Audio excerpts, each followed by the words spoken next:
All right. Pardon the delay. We've had some technical challenges getting all of the commissioners on the meeting tonight.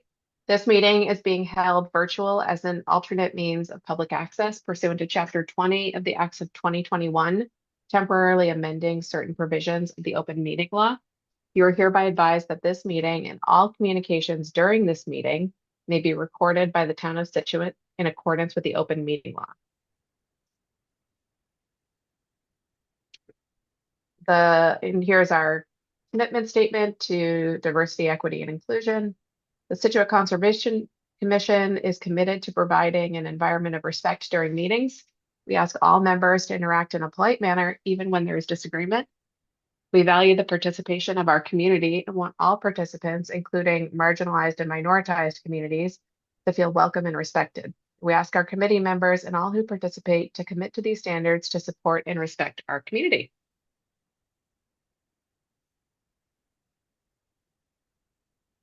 All right.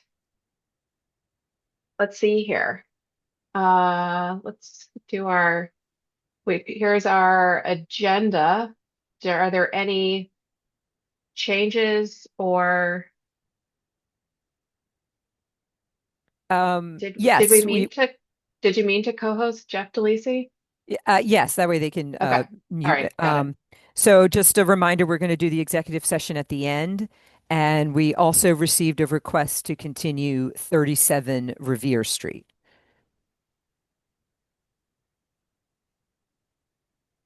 Okay.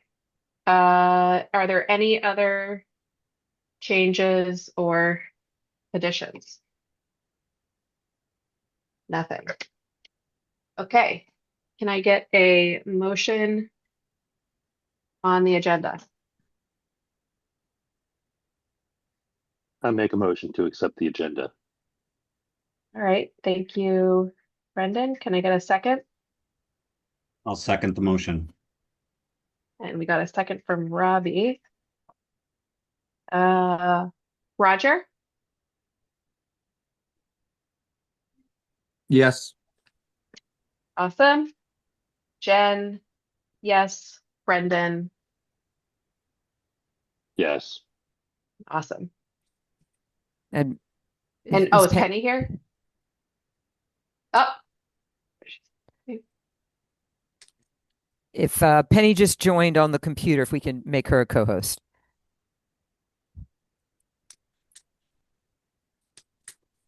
But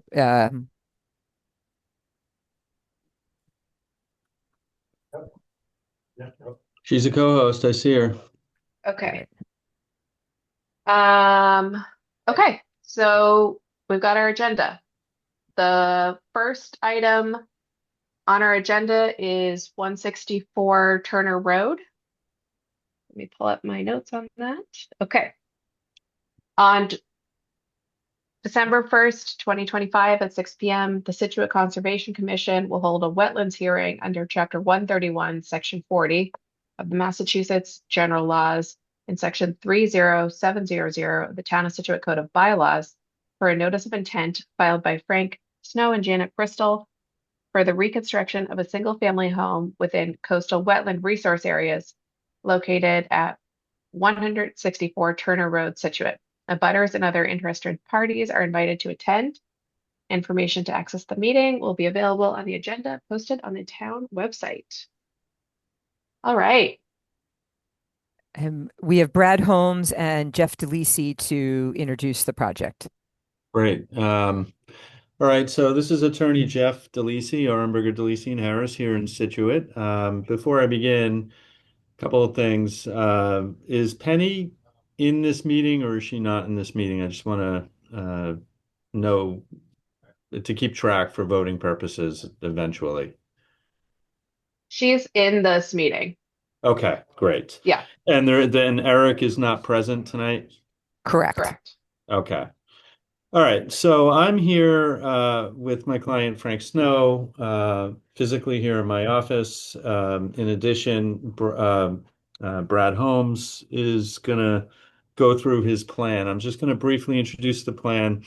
At the outset, I at some point in about 20 minutes, I'm going to need to jump off of Zoom, come back in on audio on my telephone until such time as I get to my meeting in Cohasset. So I have until about 7 o'clock tonight. Um, so this project is a, raise and reconstruct project. We've been through zoning already and received zoning approval. There is an old, very old, much prior to the Wetlands Protection Act, home on the property, which is dilapidated. It's a cinder block foundation that is kind of behind the general store over in the Sand Hills neighborhood. It has frontage on Meadow Road, which is a private way in the town of Scituate and was laid out on a plan in 1911. In addition, there is a right-of-way on, I guess, the northeasterly portion or above what you're looking at here. You see right-of-way unconstructed on the plan. Essentially, this property, and Brad will go over the resource areas, but we're raising the house, rebuilding a new home, mostly in the existing foundation footprint as what exists now.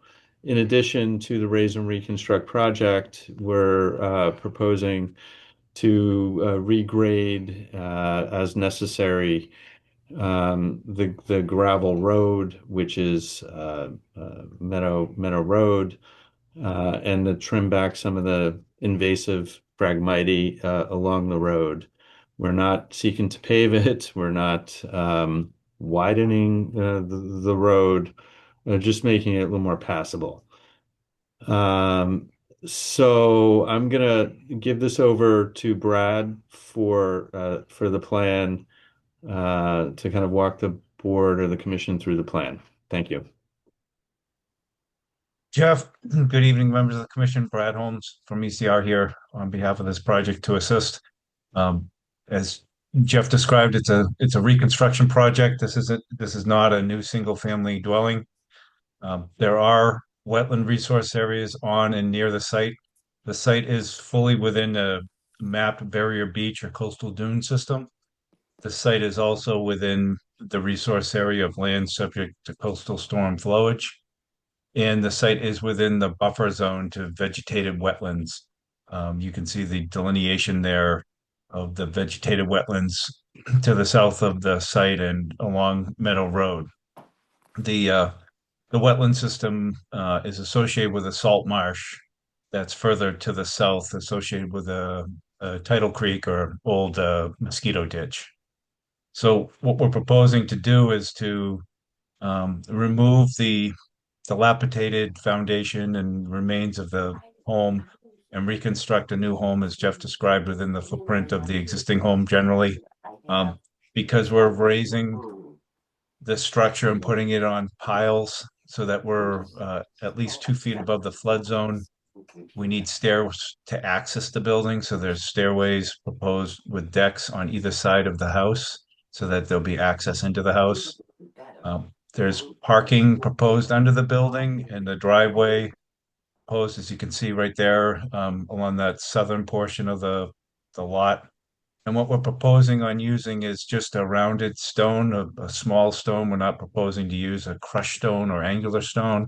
We're proposing to just use a more of a rounded stone, more of a kind of a not cobble size, but smaller pebble to stone size that may be found kind of within that coastal dune system of sand hills. So something that's more compatible. We're not proposing to use a hardened solution that would not be in compliance with the performance standards of a coastal dune. We have included a notice of intent with a compliance with the performance standards for each resource area and a narrative describing the proposed work. This has gone out to peer review. Lucas Environmental reviewed the application and submitted a peer review report, which we received last week. We reviewed it and internally and have been able to discuss some of the comments and requests. And I don't see that there's anything that is something that we can't address, but we haven't been able to formally address comments and get that to the commission. So we'll obviously need some more time to do that and come back to the commission at an additional hearing. Uh, I've overviewed the project. It's as you can see, a small lot to be reconstructed in the same footprint. And I can certainly describe some more detail, but I just wanted to overview it and don't want to be too lengthy unless you were looking for some more detail. So with that, I'll bring it back to the commission. So Brad, just a couple of things, if I may, Sure. Madam Chair. Just number one, are we proposing that the reconstructed home be reconstructed within the wetland itself, within the salt marsh, or not? We're not in a vegetative wetland. The site itself is a coastal resource area, being the barrier beach and land subject to coastal storm flowage, but we're not proposing to work in a vegetated wetland. We're in the buffer zone of vegetated wetlands, but not proposing to encroach into the vegetated wetland. Okay. And are we proposing any work within at all the vegetated wetland, to your knowledge? No, we're not. Okay.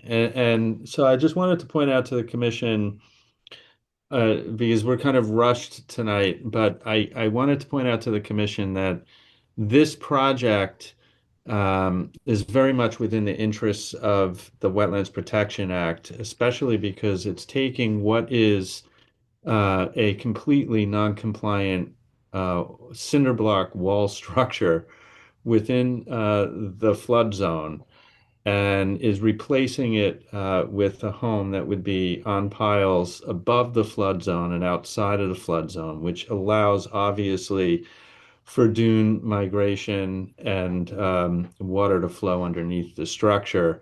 So it actually promotes the interests of the act and um, helps to alleviate some of the flood issues that are in this particular neighborhood by removing that kind of structure from the flood zone. So, with that, I'm happy to answer any questions. I'm sure One you guys piece, have plenty. sorry, Jeff, one quick piece that I should add in, and that's a good point, that the project removes a structure that's non-compliant and replaces with a structure that is compliant. But we are also proposing native plantings to enhance the site. There isn't a trigger here that we're, within a area that we're looking for mitigation, but we're proposing native plantings on either side of the project to enhance the resource area with coastal salt tolerant vegetation. We have provided a mitigation planting plan for that. So overall, there's an improvement vegetatively and constructively. Great. We see it right there. Yep. Okay.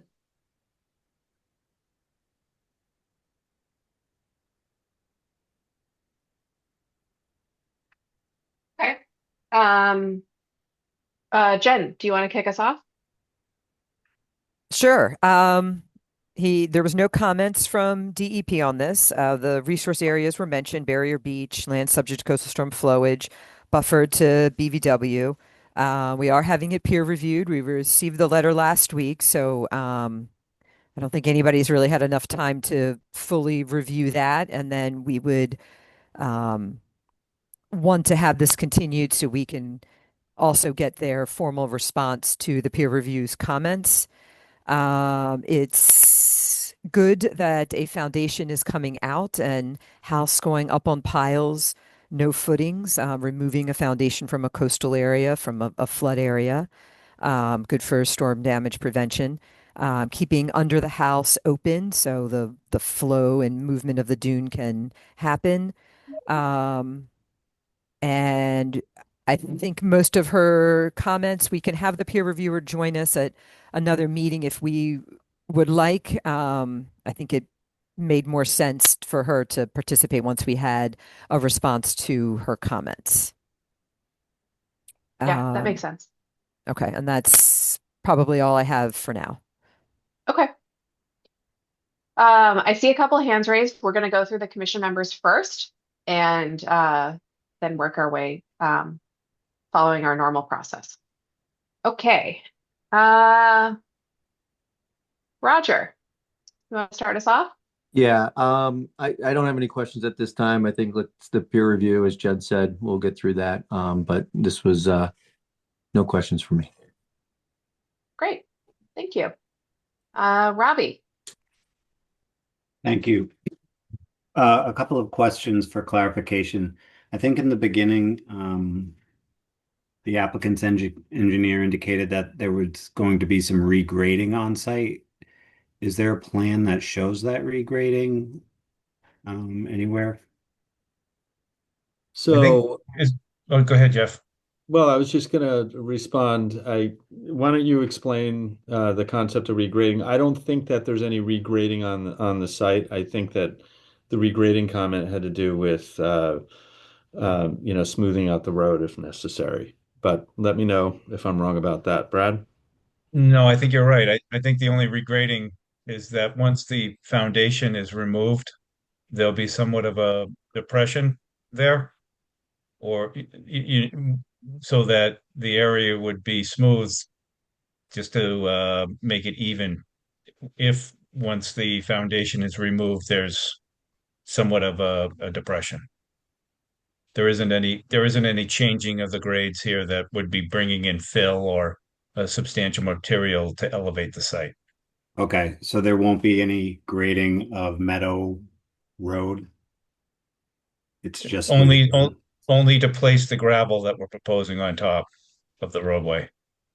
Yeah, it's consistent, Robbie, with something that you would typically see in like a minor activities permit where, a road is not, there's no resurfacing of the road. If that's the question, it's to the extent that some potholes have developed and difficult areas to pass have developed, the concept would be to utilize the resource material that Brad was explaining, the kind of round stone and some of the existing kind of air, sand that has accumulated on the site, and to kind of smooth it out, so to speak.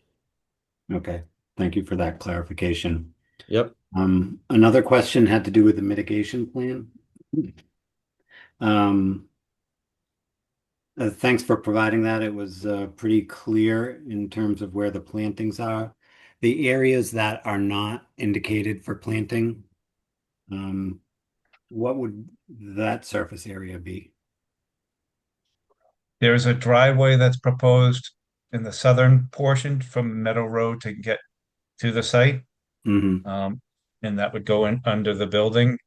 And then the remaining areas around the outside of the building and deck are just to remain as is now. That Okay, kind of the it's not your typical coastal dune surface that's nice sandy, clean sand. It's more of a kind of a pebbly, stony ish mixed material dune system, so that would remain. okay, thank you. Yeah. Yeah, we're not planning on bringing in any fill or anything like that. Okay, thank you. Those are all the questions I have at this time. Robbie. Brendan. Yes. So you mentioned a driveway. Did I miss what the driveway is made out of? It's similar material, gravel. Correct me if I'm wrong, Brad. No, correct. The same material that's proposed on the Meadow Road for the rounded stone would be used in the driveway. Okay, and then the proposed native planting area there, is that outside of the lot? That is outside of the lot, but that's within that first 10 feet of the right of way. And then you can see on the southern end, there is native plantings proposed on the site. Okay, but so who owns that right of way area? Frank, well, the owner of the property, this property owns the right to utilize the easement area. It's deeded, but as far as whether he owns it. He does not. He actually owns a fee in Meadow Road, pursuant to a statute called the derelict fee statute. But as far as the area that you're speaking of, where he's proposing the plantings north of the property, that's just within an easement area. We thought that it would be beneficial, some kind of mitigation, because there's really no room on the site to do much in the way of mitigation. Hmm. Um, if it's something that you don't want, we understand uh, but we own the right to utilize that area pursuant to an easement, if that's your Okay. question. No, And the other I love But mitigation. So yeah, yeah, no, what happened was this was laid out in the 1800s, these lots, and they were and then Meadow Road was created in 1911. So the way that the lots were initially laid out was with access within that easement area, so to speak. But subsequent to that, Meadow Road kind of um, obviated, that easement, so to speak. okay. I don't have any other questions at this time. Thank you. Thank you. All right, Penny.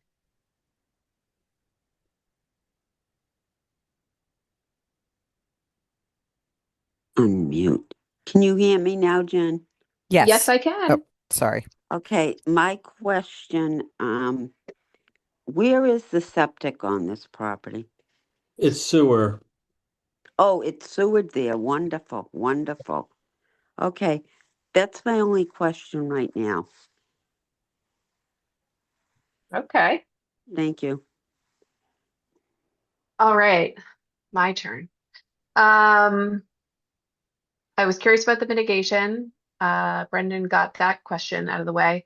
Um, the is there any, there's a lot of lines here, so I'm just trying to follow.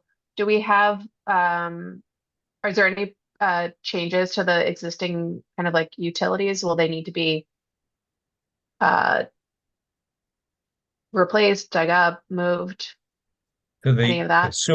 the sewer, water, and gas are in place, Okay. and obviously they're in place underground. They'll need to be connected to the new building, and then the electric is overhead, so that can be connected to the building as well.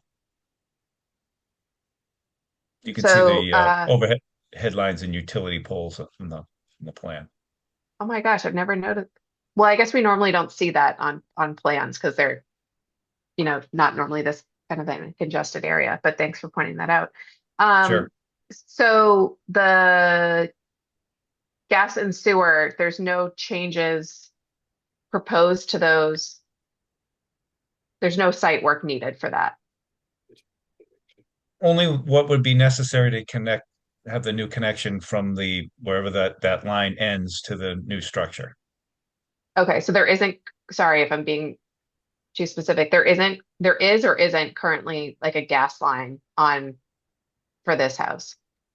It's my understanding that sewer, water, and gas are all on or near the site that can be connected to.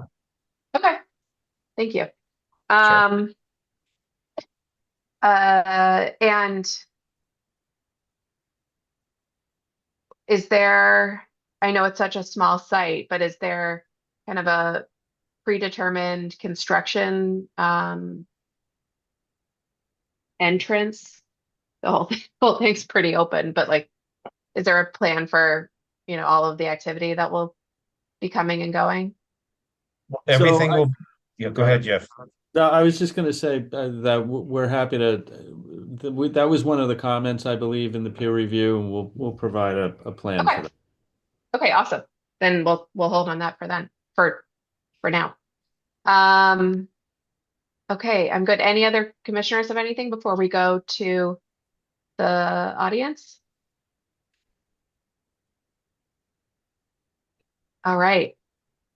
So Jen, just before you do that, if you guys can look out for me as I enter Yeah, on my cell phone, which is going to sure. end in 0745. And Okay. but I'm going to keep my computer on as well for my guests here in the office. Thank you. I was going to say, don't bring your computer in the car. That sounds dangerous, Jeff. I don't know if it's on Um, there. okay. Can we unmute Denise Jacobson? Yes, Denise is unmuted. Denise, if you can tell us your full name and your address when you start us off. And this is just the first meeting. This is being continued just for everybody else as well. So this isn't the only opportunity to say something. No.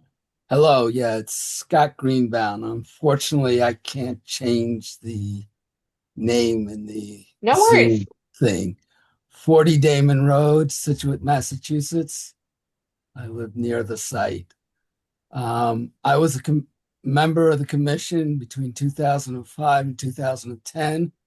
And towards the end of that time frame, there was an enforcement action against Totman for illegal fill on Meadow Road and putting asphalt down. So the first thing I'd like to know is, has that enforcement action been corrected? And if it has not, to use the road that was illegally filled and has problems would be an issue that the Conservation Commission should be responsible to make sure that it gets corrected. The second thing is the pile drivers come on pretty wide trucks. I don't believe the current roadway as it is wide enough to accommodate a pile driver. So I'd like to know how a pile driver is going to get in there without damaging some of the existing wetlands that are there. Meadow Road is definitely not wide enough, and they would have to get an easement from the general store or one of the houses up above this site to be able to get in there. So I think it's imperative that we make sure that there is no damage to any of the existing wetlands, and the wetlands have intruded on the original road, and I'm not sure the road is actually wide enough to drive into the proposed driveway, which again would be a violation, to undo those, then they would have to do mitigation. Mitigation would have to be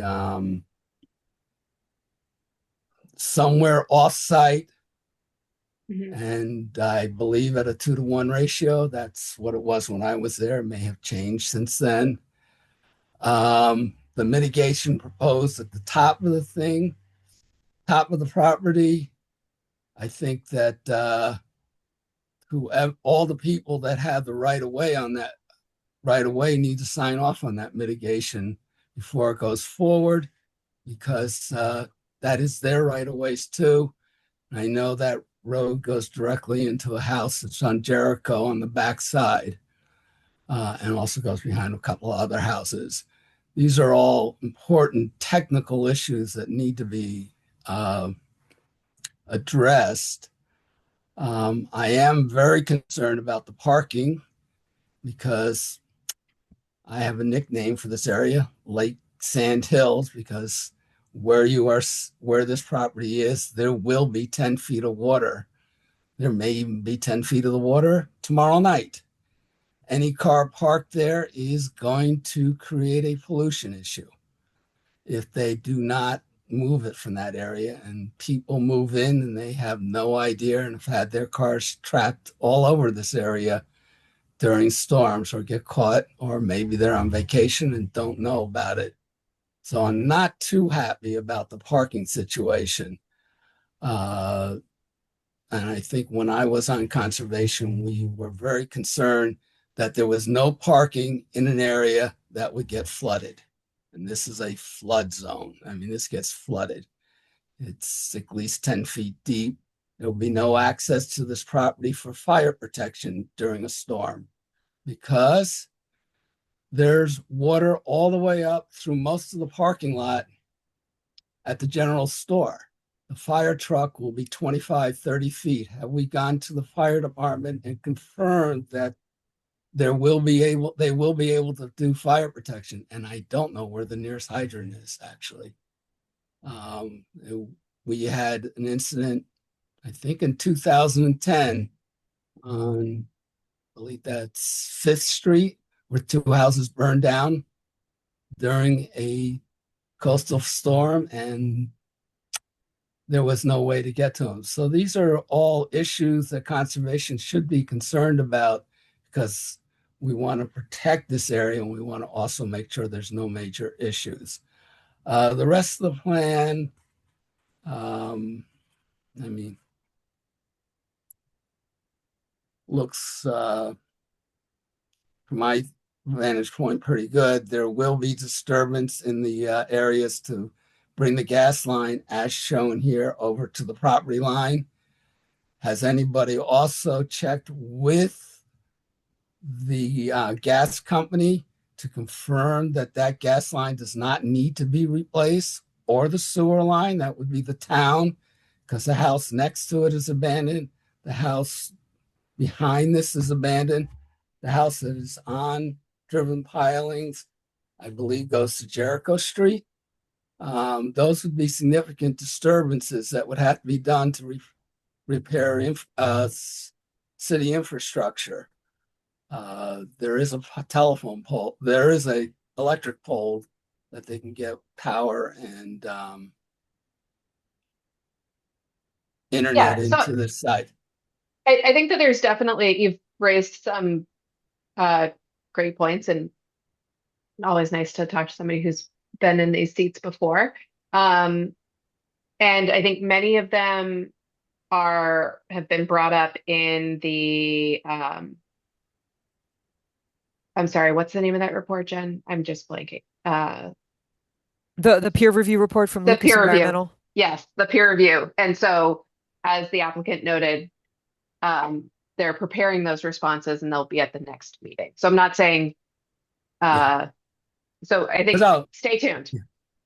All right, because I'll guarantee you the gas line needs to be replaced, because they replaced every gas line in the area over the last summer. So that We there will will be see. so there's no way that the gas company's ever going to hook it up to something. So we need to speak to Eversource. Those are my major concerns, is that we don't do any disruptions to the existing wetlands. We clear the potential enforcement action, which was against Topman, and they're able to build something and they Yep, have permission to do work off their property. great. Thank you Well, for your time. all right. And I'll say hi to Penny. All right. We got a couple more hands raised. We do have a good sized agenda tonight and a quorum issue. So if we can kind of keep some comments on the briefer side, that would be much appreciated. How about we go with Suzanne Malarkey? Hi, good evening, and thank you for calling on me. I echo some of the same comments that Mr. Uh, Baumgard, I think that was your name, said. I'm also concerned about cars parking under there, not even in addition to cars getting caught in floods under there, but clearly the water's going to run through, and we all know how cars leak, and fluids leak and things like that. So that would be one thing I was curious about, what their plan was for that. In addition, where they're showing the driveway, what's there currently, what is their plan for the driveway? It's still kind of unclear to me. I know they've mentioned those kind of small round stones, but um, is that something as it gets washed into the marsh, because it 100% will, from the ocean backwards, towards the harbor? Um, what is that going to do to the marsh and its ability to serve as a buffer for the neighborhood, to help with flooding. And I second the comment about that road not being wide enough. To be honest with you, I'm really sad. I thought this property had run out of time multiple times to be rebuilt. I thought we had a time limit on when a home could be rebuilt. So I'm really sad to see this here. So I'll let some of the other folks speak, but I am very concerned about the wetlands, its ability to help us with floods, and of course, the habitat for the animals. Thank you. Great. Thank you, Suzanne. Let's go with Pete Minich. And you can tell me if I got that right or wrong. Close. Good effort. Pete Okay. Minnick. Ah, okay. Like, Uh, all right. so I live at 140 Turner Road, a few houses down just the other side of Scituate Ave, and I'm also speaking on behalf of the Scituate Beach Association, which is 88 Scituate Ave, which is in a butter to the property on the other side of the marsh. Uh, I would both my personal position and the beach association's position are aligned. So I will only speak once. So as a butters to the property in question, we do support the request to clean up and reuse the dirt road that's been there for years. I've been living here for almost 30 years and can remember when it was cleared just due to general use. The prior owner had purchased that property years ago, and for whatever reason, it fell into disrepair, and then he passed away. Um, and the property has sat as an unused eyesore for 10 plus years, literally falling into the ground. We've watched it just dilapidate. We would welcome efforts to rehabilitate the property. It would help make the neighborhood look a heck of a lot better. And while we appreciate the efforts of the likes of the Scituate Salt Marsh Stewardship Initiative in working to improve the water flow of the marsh and the protection of the marsh, our feeling is that their opposition to this project is misguided. They've done great work in pulling out a lot of the invasive weeds around the drainage at Scituate Avenue to improve the water flow, and further work to mitigate the invasive Phragmites would go a lot further than preventing this project from moving forward. So I would like to just reiterate our positive feeling about this project going forward. Great. Thanks, Pete. Pete Thank you. Minnick. Now that I got that right. All right. Let's see here. Let's go with Jim.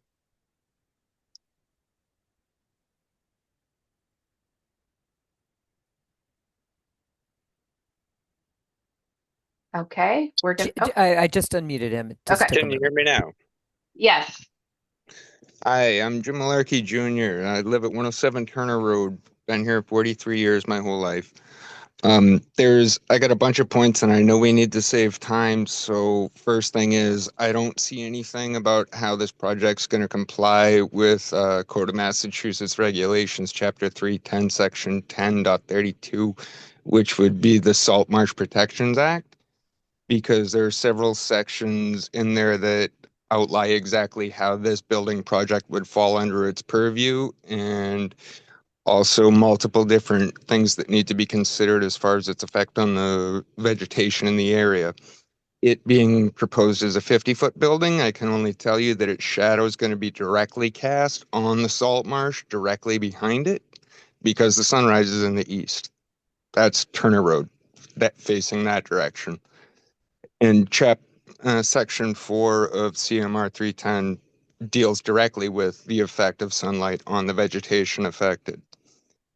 There's plenty of other things there, but the fact that there's nothing included in this proposal as to how it complies with the state regulations for the protection of salt marshes and wetlands is kind of interesting. Another point would be Meadow Road. It was proposed in 1913. That would happen to be right about when the Army Corps of Engineers were in town, beginning the original seawall project, as well as building the installation we all grew up calling the Proving Grounds. The reason Meadow Road was never built, finished, or continued, much like many other paper streets in Scituate, is because of its low-lying position in a wetland and area involving seasonal flooding. It would be nearly impossible to maintain. The original projection of it goes through the marsh and all the way down to Turner Road in the ocean side. And if you were to try to build and maintain a road in that position, it would adversely affect the drainage of natural storm water flows coming over the seawall. It would have to be a raised bed in order to maintain passability. That's why it was never made. The road that exists there now, I do believe, was repeatedly used by the families that actually own the property that the easement earlier referred to is granted on by deed. But all the same, that that passage area is not wide enough for the equipment necessary for the project as described. Not only that, the footprint around the house, as described by the builders, all pebbly, soft, round sand. When you drive heavy machinery over that, it tends to spread. And so it's going to spread towards the marshland, which is, downhill from it. And if the road surface, as they intend to build it with the driveway that goes under the house, is all going to be covered in rounded stone, then that means that the first decent floodwaters to pass across it are going to push all the rounded stone towards the marsh, because rounded stone doesn't have the angularity required to maintain its position under force. It's the soft sand that fills our driveways down in Sand Hills. So I don't see how those rounded stones that they're going to be stretching all the way along the marsh and then up into the driveway are going to be kept in place and prevented from impacting the marsh by crushing it out. And without building a retaining wall, which would change the way the water flow works. There's too much here that seems wrong. Not only that, I mean, it's a Turner Road address. Why doesn't it have a Turner Road frontage? If somebody made a bad investment and then wants us to pay for it with the vitality of that salt marsh, I don't see how that functions. And just on a side note, the life forms in that salt marsh are critical to this neighborhood. Those mud guppies, their primary food source is mosquito larvae and mosquito eggs, which is why we haven't had mosquitoes over the last 4 summers here in this neighborhood, because of the Sand Hills Salt Marsh Group has been restoring the vitality of that channel and those life forms. There's Oh, also, that's interesting. oh, thank you very much. I mean, also the state code of regulations regarding construction projects in salt marsh areas specifically mentions rare life forms or rare species. There also happens to be a pack of coy wolves that live in this salt marsh. I have photographic evidence, and if you can't tell me that a coy wolf, coyote wolf hybrid is rare, you should read Peter Troll's new book.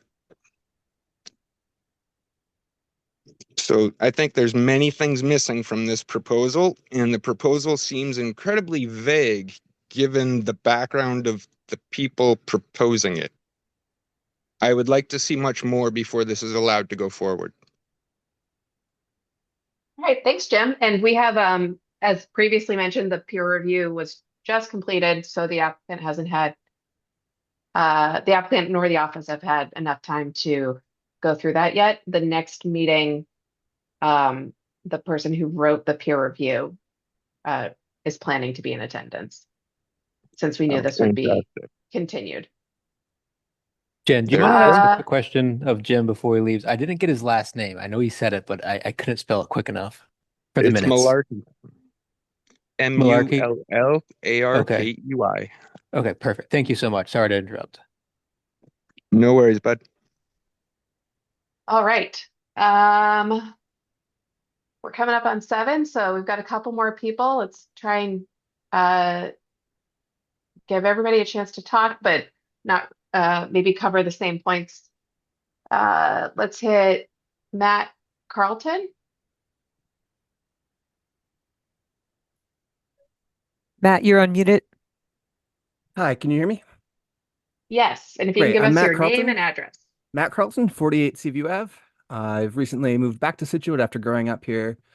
And I've seen just time and again how this salt marsh has been vital to the protection of the properties near here, as well as Jim went into great detail, better than I could have, about the specific ecology that we are, that we have at our doorstep here, helping out with diversity and protection of rare species and so on. So I do agree that I have concerns primarily about the proposed changes to the roadway and how that might be affected by the storms that we will be getting.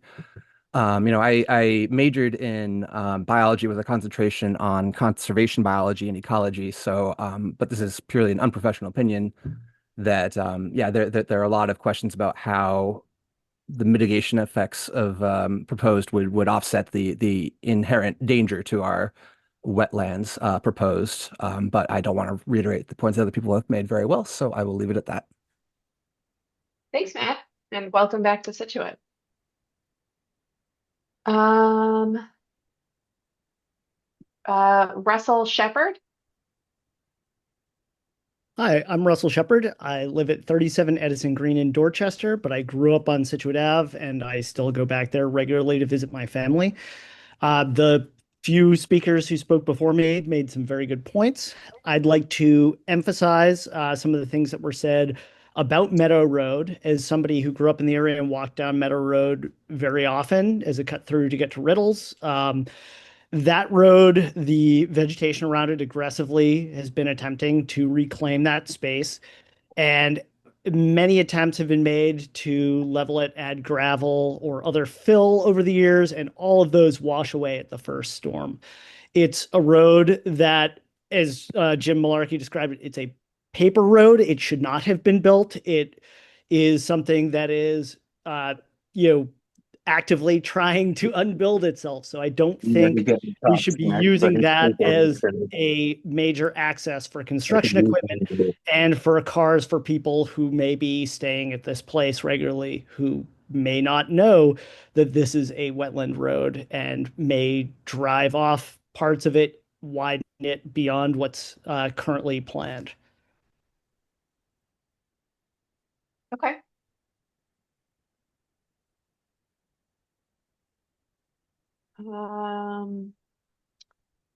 Let's see, we got a couple more.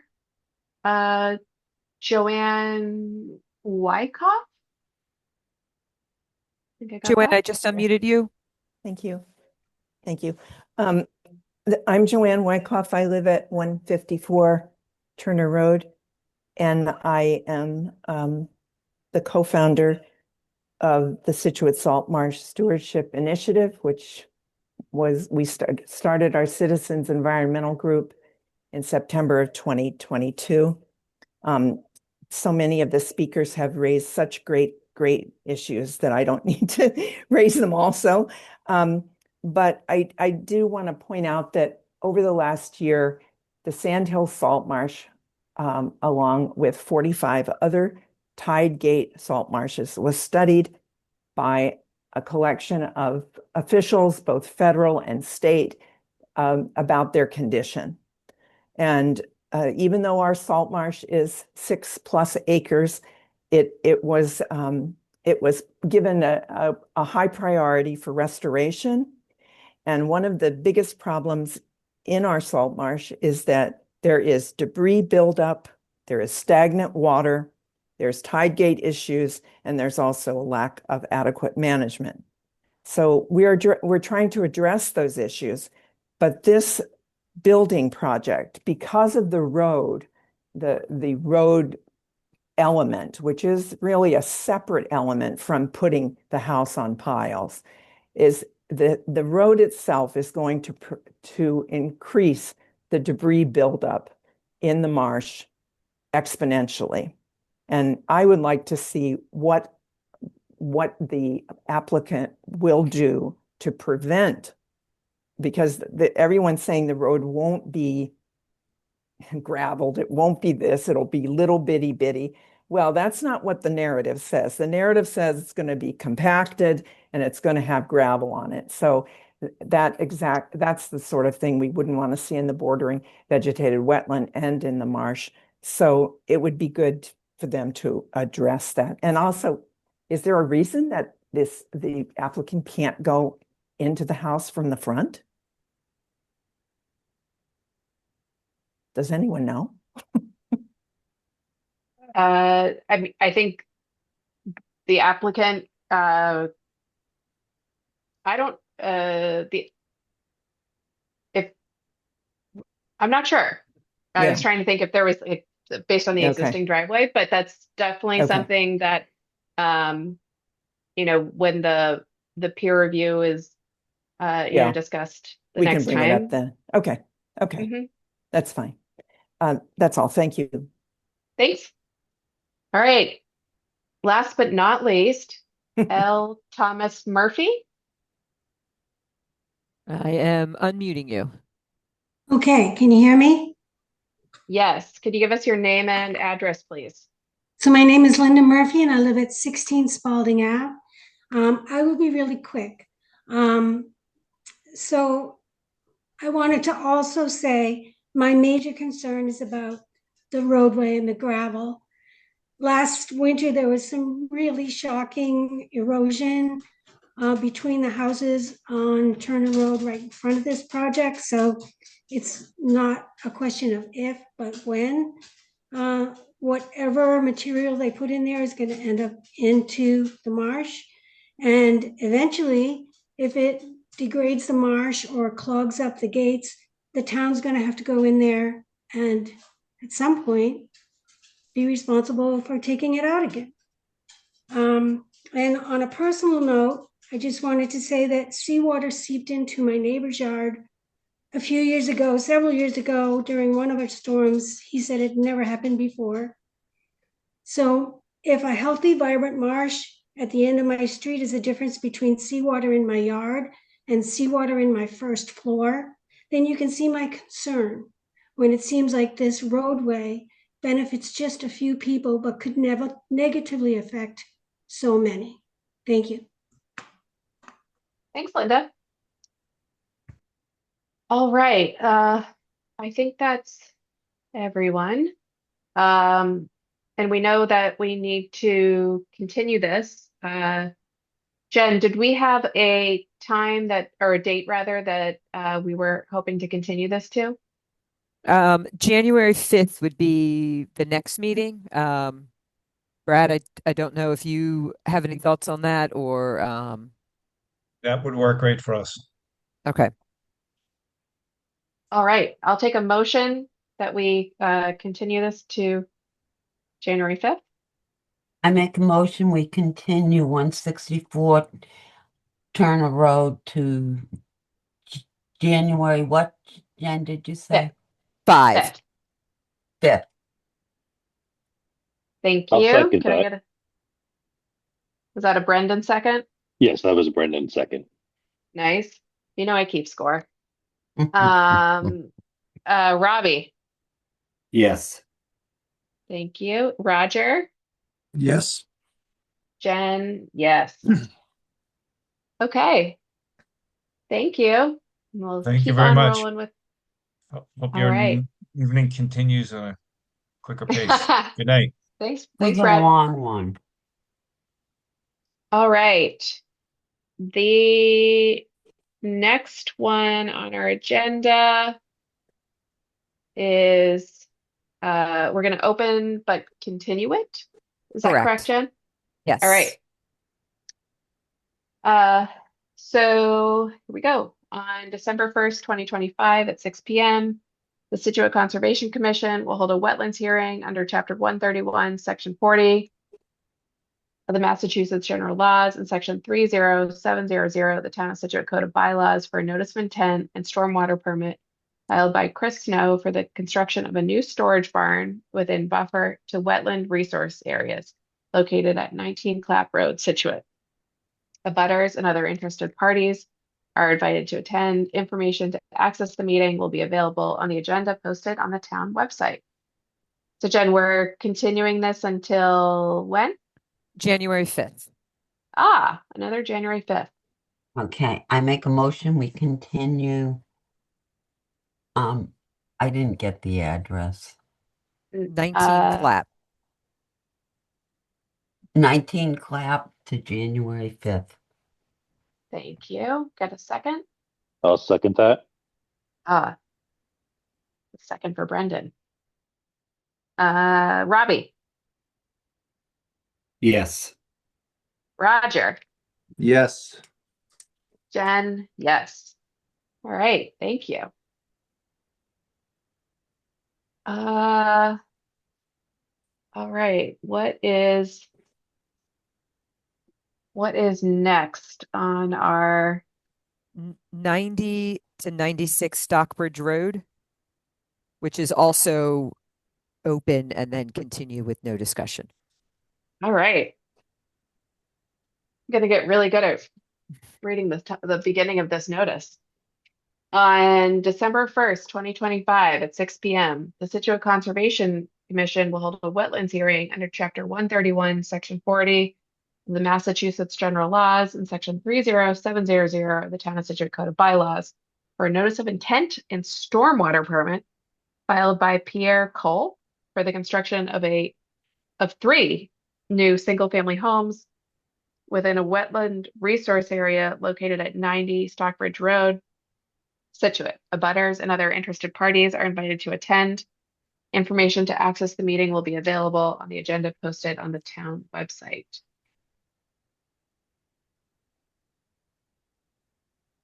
I'll make a Jen, motion to continue until 96 Stockbridge Road to January 5th, number 1. I'll second that. Right. Robbie, Yes. Roger, Yes. Jen, yes. All right. Okay. All right. Now we're back to things that we'll keep talking about. 47 Rebecca Road. Does that sound right, Jen? Yes. Awesome. Who do we have for We this have one? Jed Hannon from Atlantic Coast Engineering, and let me know if anybody else needs to be unmuted.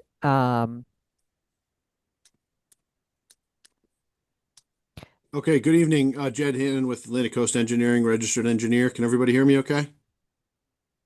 Yes. Yes. Okay, great. If you could please unmute William Eddies from Adam Brodsky's office, and then Roger Hoyt is on via cell phone. The last 4 of his cell is 4160, please. Okay. Is he not Roger's iPad? Yeah, he that'd be might be. Roger's iPad. Yeah. Okay. We found him earlier when we were looking Okay. for our Roger. All right.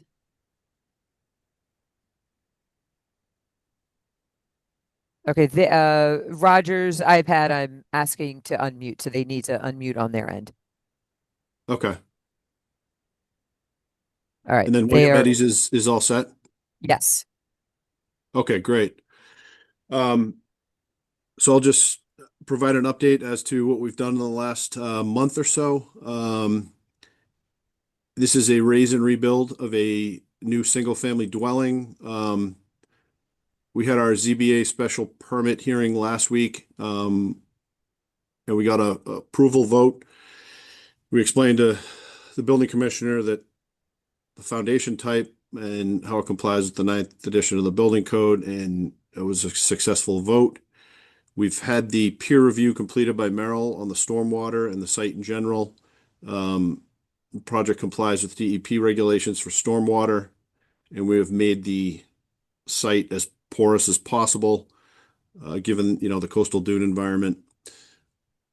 We also removed all the pavers from under the house. I know a couple of the commission members weren't a fan of those, and subjectively that could be interpreted as a hard surface. So we went ahead and removed those. We have all natural materials now. Some of the changes we've made, including is 24-inch minus riprap, as you can see on the site plan, which is at the back of the seawall and under the deck, as well as the first third of the house. So that's all 24-inch minus riprap. The intent there is to, slow down any wave action that may come over the seawall and, again, make the site as porous as possible. We removed the pavers from under the house so that the front 2/3 of the house is white seashells, and the driveway as well. So all that area is porous. We also pulled the rear deck in 4 feet from the seawall due to potential concerns with spread footings for the seawall. So as you can see on the plan, we pulled that back. As explained previously, the foundation design complies with ASCE 24 for deep foundations in the VE FEMA zone. Stan Humphreys, coastal geologist, has been a part of this project. As you're aware, he prepared a summary letter on how the project fully complies with performance standards and regulations. We have addressed and changed the site plan to comply with all the Scituate Conservation Commission comments. That's really everything we wanted to explain, and just kind of keep it simple. I don't know if we have a quorum issue, if Frank and Eric are present now or not, but happy to answer any questions and discuss who is present for that vote. Thank you.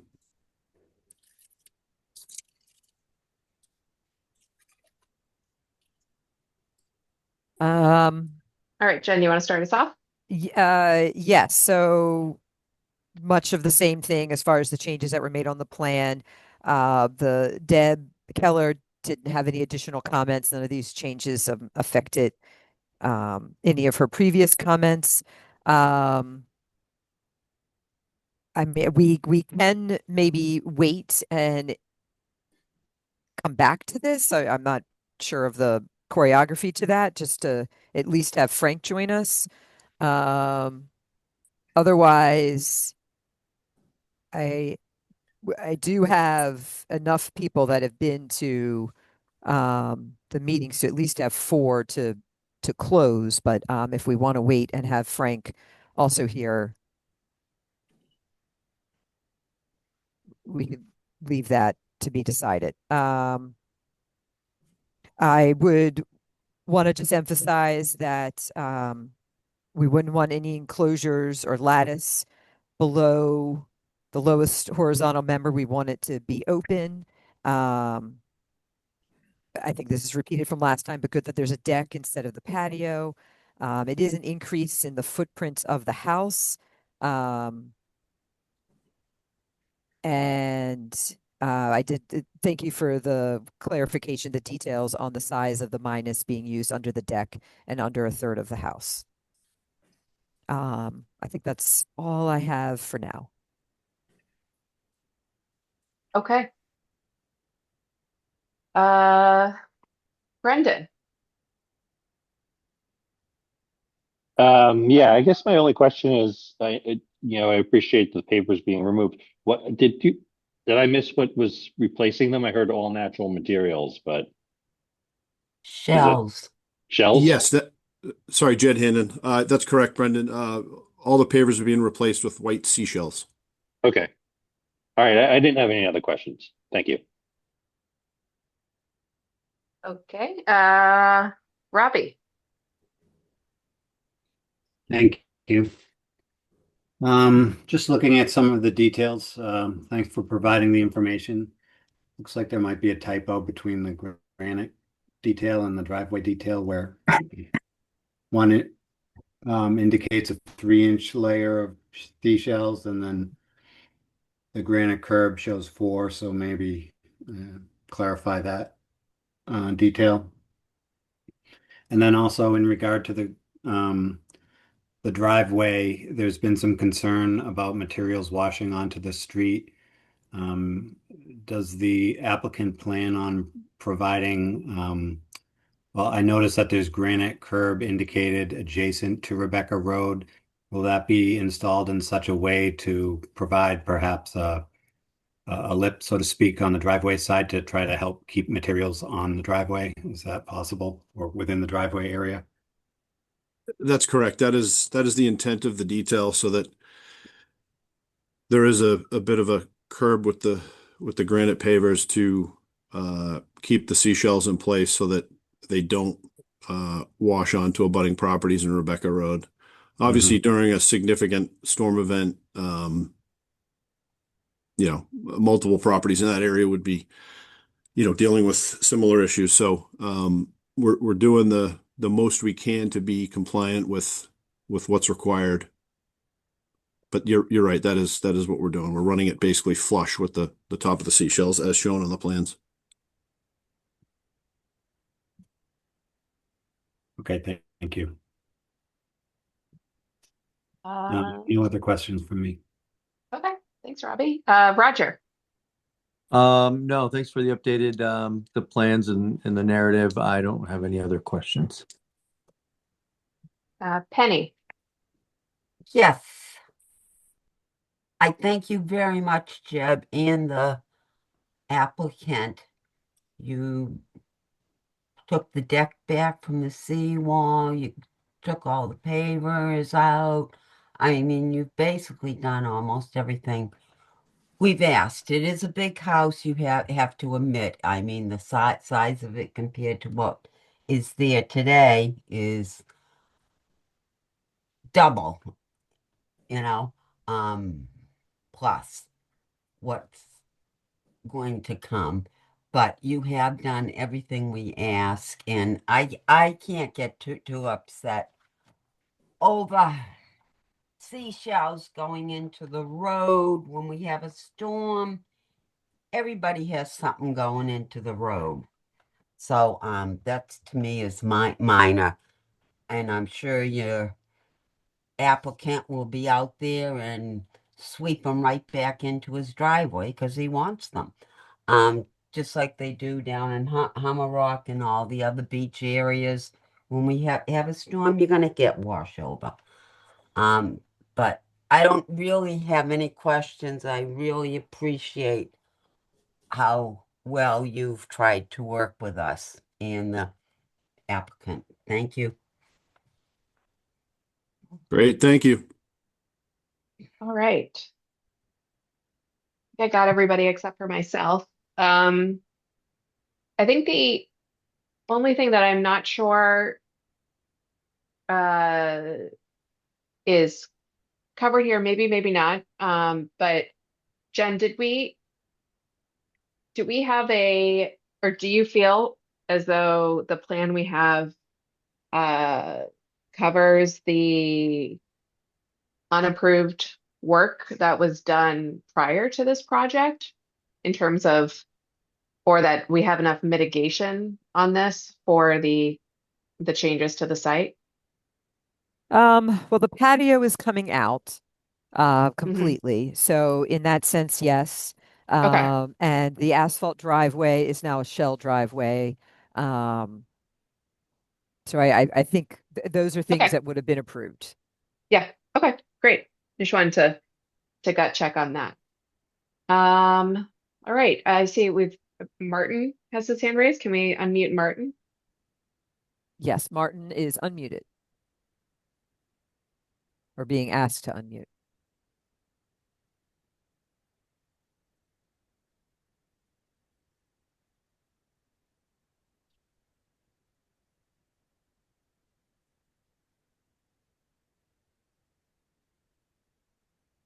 All right. Maybe Martin isn't there anymore. Um, Oh, oh, Martin's there now. I'm so sorry. I'm so sorry. no, no, no. Linda Martin at 43 Rebecca Road. Okay. I was under the assumption that after the last meeting, they were going to go back and figure out something besides the seashells because George Simmons, whose property is across the street, there's absolutely no doubt all those shells are going to be in his yard. And I thought they were going to come back with another alternative. I'm just saying this because I know that the owners here are very particular about property lines, and I'm just not confident that they are going to be out like cleaning up after these shells are everywhere. And I also have another question regarding because this, I'm just going to read this real quick. Scituate Conservation Commission regulations state that the only allowable foundation design in a V zone or AO zone that is designated as a coastal dune or barrier beach is driven wooden pilings. And because I was under the assumption that this is going to be concrete. Is that right? I know it's no footings, no grade beams. Jed, do you, let me, you're there. If you want to. Yes, I can comment on that. So we reviewed this with the building commissioner. The proposed design is driven steel H piles encased by concrete piers. So it does allow free flow. It does comply with the regulations. There's other dwellings in Scituate, same resource areas that have been approved for this foundation type. So it does comply with the regulations. I'm seeing that the regulations state that the only allowable in a V zone is driven wooden pilings unless the house cannot be moved within the site out of the way. Well, the house is being raised, so I'm not sure why we're not going with the wooden pilings here. The design of the structure is based on the owner and architect's requirements. And so, we're presenting them as such. And it complies with the regulations. Yeah. I guess I'm confused. I don't see where it does comply with the regulations. But I mean, And the order of conditions can speak more specifically also. I mean, we can either accept this plan or we can make conditions okay. As well. Our Yeah. first, we want no footings, we want no grade beams, we want it open. Mm-hmm.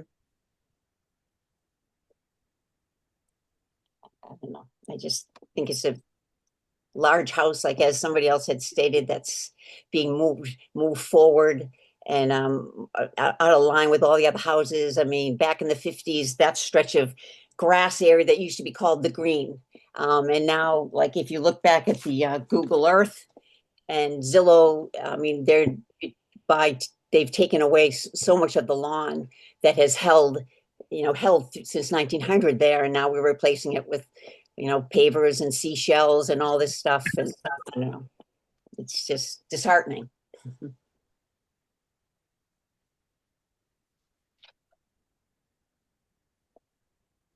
All right. Sorry, can I just jump in here for a second? This is Will Eads from DTM Law. Just waiting for a moment. Sure. Just to confirm, as Jed mentioned, Adam Brodsky was not able to attend today, so I'm here on his behalf.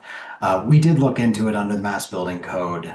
The concrete pilings are allowed under Appendix G in the flood zone and coastal dune areas.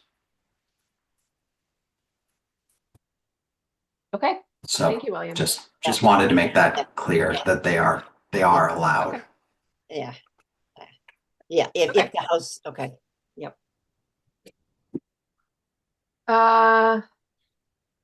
Robbie. Oh, wow. All of a sudden, so many hands. All right, Robbie, I'm going to come back to you. Let's go to Mark's iPad.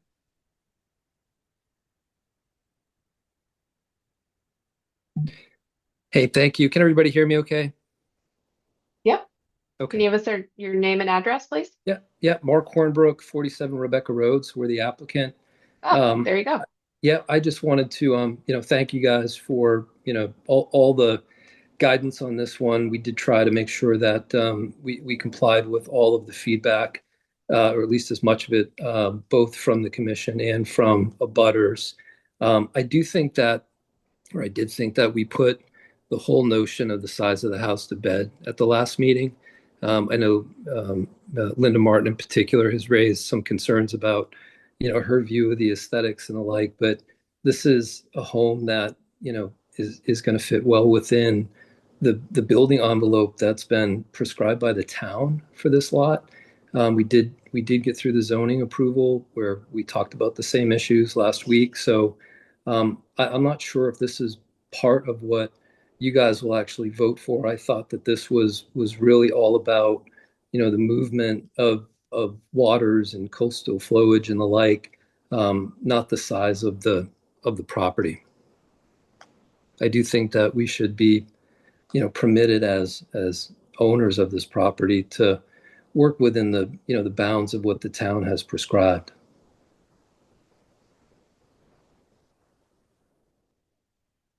Great. Thanks, Mark. Jed, or William, if you have anything to add in that Yes, regard, feel free to. just to echo Mark, I felt like the commission seemed positive about this project, but on the size comment, the size of the house is not truly in sort of the Concom's jurisdiction to determine, as it's gone through con zoning. So that's the appropriate jurisdiction for that. And Roger, I think that's actually the architect. Can we unmute Roger?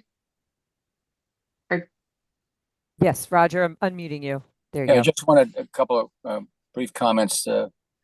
We have, it's been said, gone a long ways try to do what the commission members and the committee has in mind. This house is behind all the setback requirements for zoning, are within those spaces.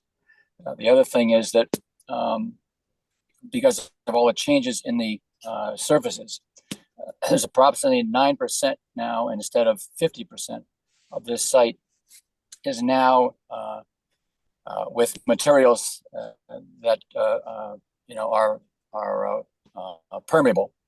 And I think that there are at least 4 houses with ground percentages of house and foundation on this side of Rebecca Road that are larger than this one.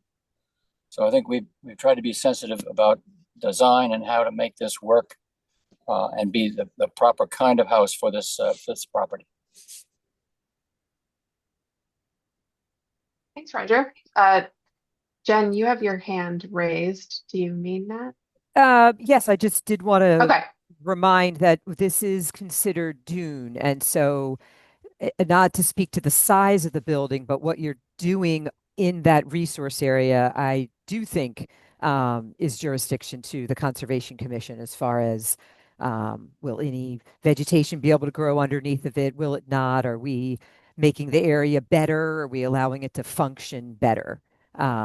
So I just, not to say that the size of the house isn't appropriate, but what is happening on the site, given that it's in a coastal, it's considered dune, I think, and land subject to coastal storm flowage, but considering it's in dune, does matter. I don't want that to not count.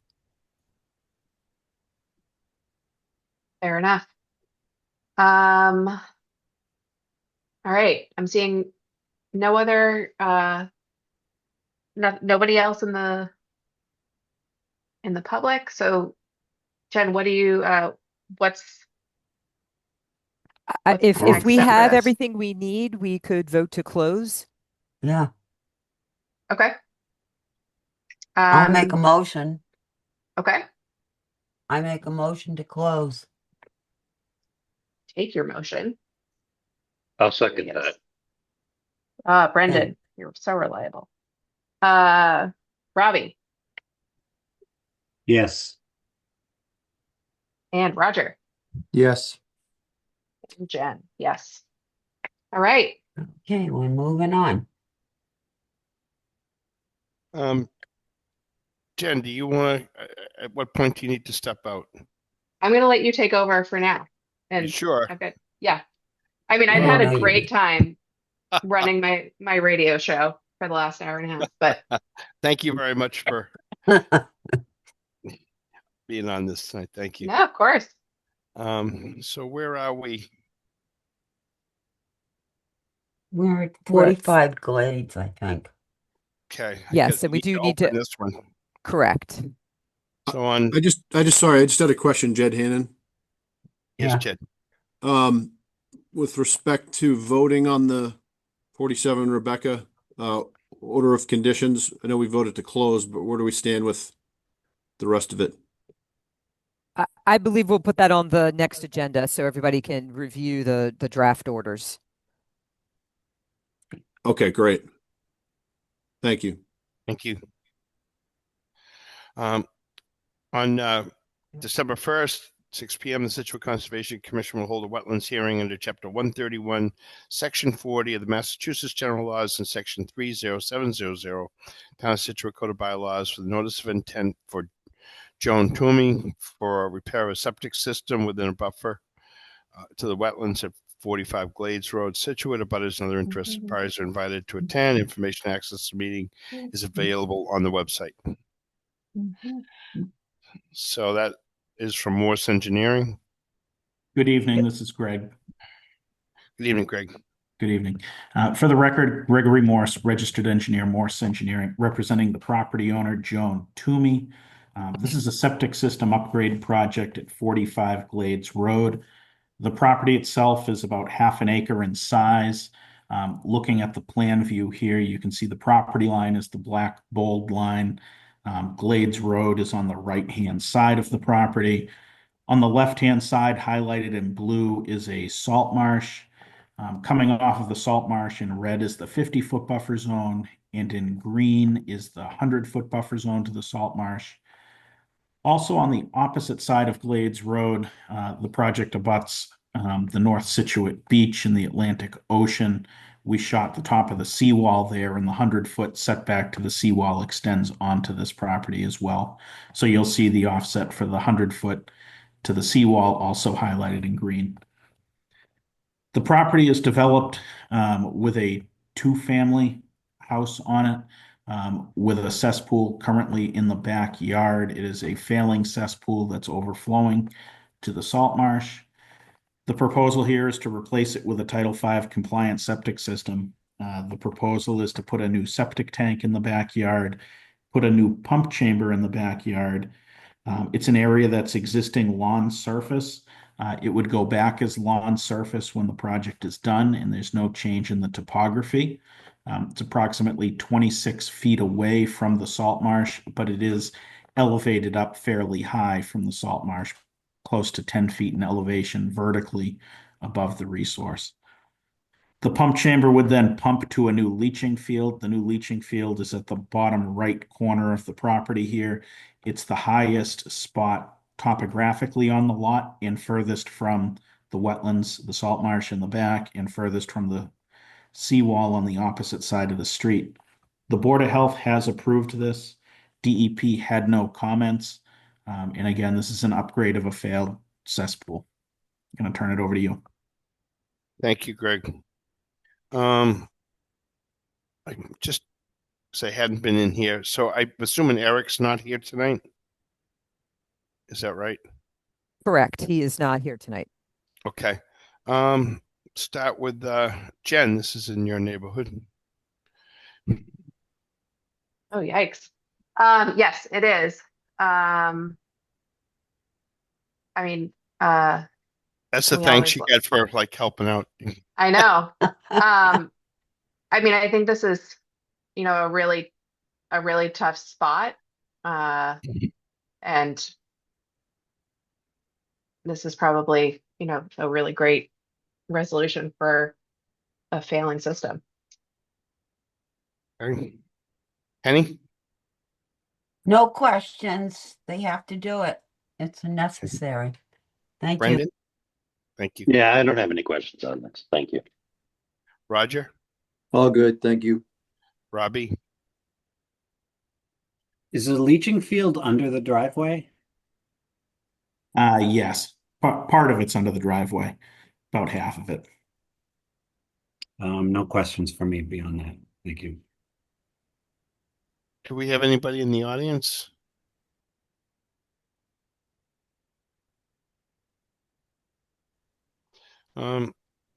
I don't have any. I think this makes a lot of sense. Gets the leaching as far from the marsh as you can. And the other part that's closer is pretty much sealed. So I don't see that there's a lot of alternatives here. Okay. Jen, are we going to close an issue on this? Yes. Okay, I'll make a motion to close an issue on 45 Glades Road. It's a motion from Penny. Do we have a second? I will second that motion. From Brendan. All in favor? Jen?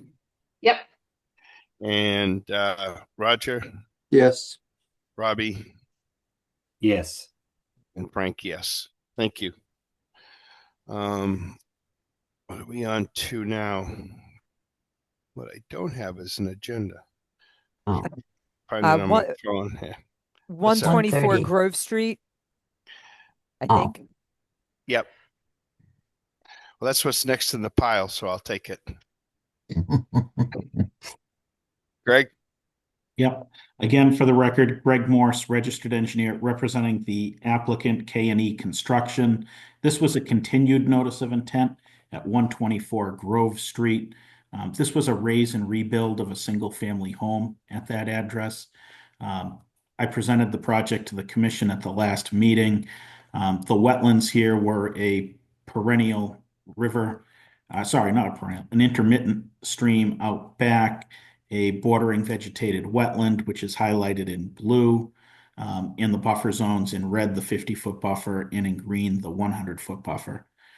You'll see the existing home and the existing lawn extend well inside of the 100 and into the 50-foot buffer. There's a lot of debris at the site. It was not a well-kept property. The applicant is proposing to take down that existing home and to restore the 100-foot buffer in its entirety. There was a request by the commission. That shaded area that you see on the plan here represents that restored area, that 100-foot buffer. We had proposed it with just a wildlife seed mix, but there was a request by the commission at the last meeting to add some trees in there. We added a total of 8 proposed trees consisting of oaks, maples, and pines. Those are native species in upland area off of Grove Street. The home site here on the right-hand side of the page, you'll see is up outside of the buffer zone, completely up closer to Grove Street. When we filed this originally, we had included a stormwater permit with the application. However, upon further review, we've realized that the project does not require a stormwater permit. It does not trip the thresholds, as all of the proposed work associated with the single-family home is outside the 100-foot buffer and is less than 15,000 square feet of land disturbance. It's a reduction in impervious lot coverage on this site. So we've withdrawn, or we'd like to request to withdraw our stormwater permit.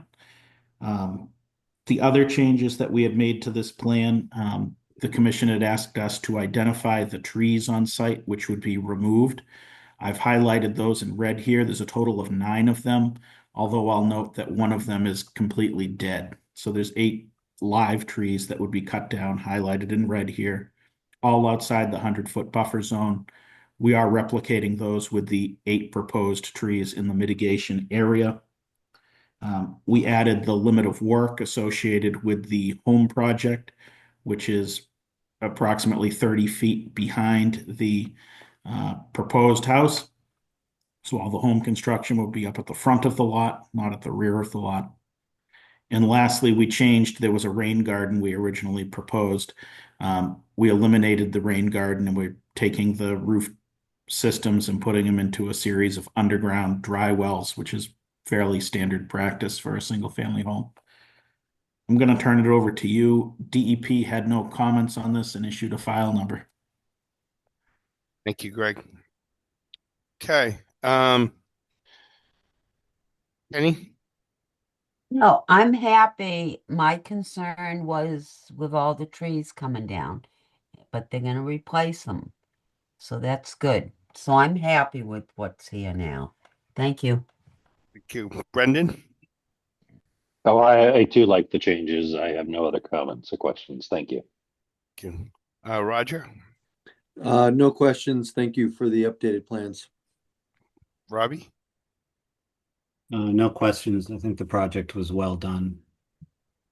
Thank you. And Jen? Yep, all good. Okay. Do we have anybody in the audience for this one? I don't see any hands raised.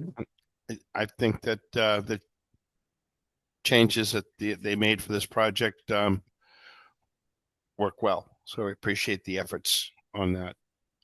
I'll take a motion. Are we going to close an issue, Jen? Yes. Okay, I make a motion. We close an issue. 124 Grove Street. Yeah. 124 Grove. 124. So that was a motion from Penny. I'm sure that was Brendan. It was. A second that motion. All in favor, Jen? Yep. And Roger? Yes. Robbie? Yes. And Frank, yes. Great. Thank you. Thanks, Greg. Thank you very much. Have a good night. You too.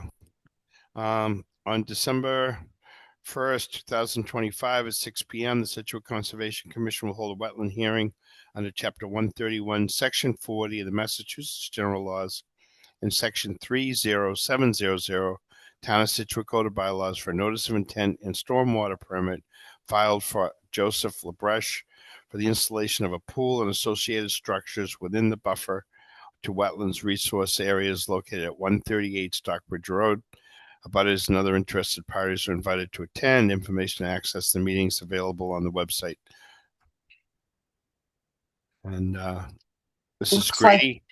Yeah, they have requested to continue. We're not quite done with the stormwater review, and I had provided comments for them to address as well.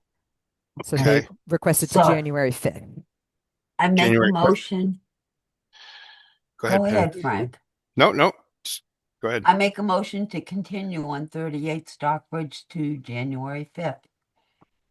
It's a motion from Penny. A second. Did anyone else want a chance? I second that motion then. Thank you.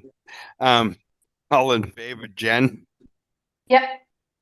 And Roger? Yes. Robbie? Yes. And Frank, yes. Brendan, the tone of your voice keeps changing.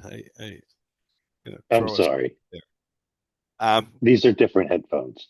Oh, there we But go. he's smiling, Frank. That's all that counts. Keep We're having a little smiling. fun. That's good. And so on December 1st, 2025 at 6 p.m., the Scituate Conservation Commission will hold a wetlands hearing under Chapter 131, Section 4 of the Mass General Laws and Section 30700, Town of Scituate Code of Bylaws for notice of intent by Elizabeth McDonald for the construction of a new addition and septic repair within coastal wetlands located at 37 Revere Street. Scituate, abutters and other interested parties are invited to attend. Information access to meetings available on the agenda posted on the website. And they also had a last minute request to continue. When are they going to, Jen? They can go to January 5th. Okay. I make a motion to continue 37 Revere Street to January 5th. Gonna be Okay, that's a busy. motion from Penny. Do I second? I will second that. From Brendan. All in favor, Jen? Yep. And Yep. Roger? Yes. And Robbie? Yes. And Frank, yes. Thank you. Okay. So, although we got through them pretty quick, they're going to come back. So now, do we want to do the executive session piece, Jen? We had a couple administrative items. If we, the order of conditions for Old Oak and Bucket amendment, if we can vote that, and some minutes for 10/6/25. Okay.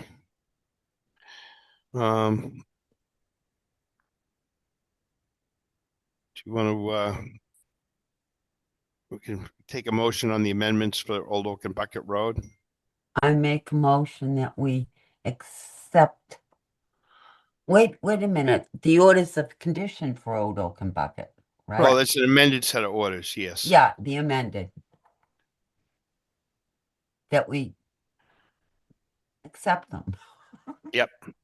So there's a motion from Penny to accept those amended orders. A second? I shall second that. From Brendan. All in favor, Jen? Yep. And Roger? Yes. Robbie? Yes. And Frank, yes. Great, thank you. And what was the second one that you needed, Jen? Minutes 10-6. 10-6. I make a motion we accept the minutes as written for October 6th. That's a motion from Penny, a second. I will second that as well. From Brendan, all in favor, Jen? Yep. Roger? Yes. Robbie? Yes. And Frank, yes. Thank you. Okay. What about the 89 Ian Vinyl Road? Oh, yes, thank you. They have some changes that they are making. Would like to come back as an amendment. So assuming everybody's okay with that, we will hear them at a future hearing as a amendment to an order of conditions. It does seem appropriate. Some of the changes to their stormwater is affected, and that's being reviewed. Okay. Do we have to vote on that? Oh, No, as long as unless you are opposed and want it to come as a notice, but otherwise, just want to make sure everybody's okay with that. everybody okay? That makes sense. Yeah. Okay. Frank, do you have what you need to read? Oh, yeah. Okay, so now we're going to move into executive session. This is requires a roll call vote. I'm just going to read this piece that's here, and then I have to get each one of you to vote that separately. And this, we're going into executive session for the purpose of explaining the. Go ahead, Jen. Oh, she left the room. No, I have this one. Yep. Okay. So we're going into executive session under purpose 3 of the open meeting law to discuss strategy with respect to litigation, where discussion of the same in an open session would have a detrimental effect to the town's litigation position. Colvin versus Town of Scituate, Conservation Commission, Plymouth County Superior Court, number 2583CV01028. And so I'm gonna move that we go into an executive session to discuss the strategy in respect to litigation, and that the chair declare that an open meeting may have a detrimental effect on the litigation position of the body, and reconvening into open session afterwards. So,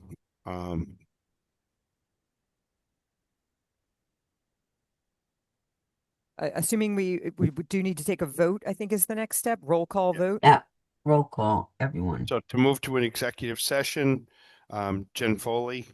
Yep. Penny Scott Pipes. Yes. Brendan Collins. Yes. Roger Carroll. Yes. Robbie Burgess. Yes. And Frank Snow, yes.